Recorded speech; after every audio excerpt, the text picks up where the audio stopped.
ಒಂದು ಸರಿ ಹೊಸಲಿಂದ ಹೊರಗಡೆ ಹೆಜ್ಜೆ ಇಡುವಾಗ ಹಲವಾರು ಆಲೋಚನೆಗಳು ಮಾಡಿ ಹೊರಗಡೆ ಹೆಜ್ಜೆ ಇಡಬೇಕಾಗ್ತತಿ.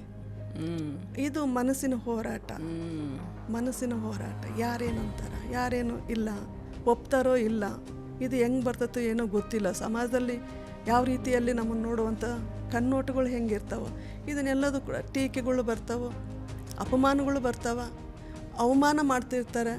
ಇವನ್ನೆಲ್ಲವೂ ಕೂಡ ಅದನ್ನು ಸಹಿಸ್ಕೋಬೇಕಲ್ಲ, ನಮ್ಮ ಮನಸ್ಸು ಸಹಿಸ್ಕೋಬೇಕಲ್ಲ.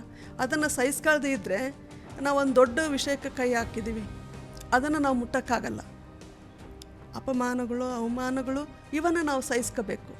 ಇದನ್ನು ಸಹಿಸ್ಕೊಳ್ದೇ ಇದ್ದರೆ ನಾವೊಂದು ದೊಡ್ಡ ವಿಷಯಕ್ಕೆ ನಾವು ಕೈ ಹಾಕಿದ್ದೀವಿ, ದೊಡ್ಡ ಹೋರಾಟಕ್ಕೆ ನಾವು ಕೈ ಹಾಕಿದ್ದೀವಿ ಅಂತಂದೇಳಿದರೆ ಆ ವಿಷಯನ ನಾವು ಮುಟ್ಟಕ್ಕಾಗಲ್ಲ, ಅವರನ್ನು ನಾವು ಮುಟ್ಟಕ್ಕಾಗಲ್ಲ. ಹಾಗಾಗಿ ಇದು ಮನಸ್ಸಿನ ಹೋರಾಟ. ಇದು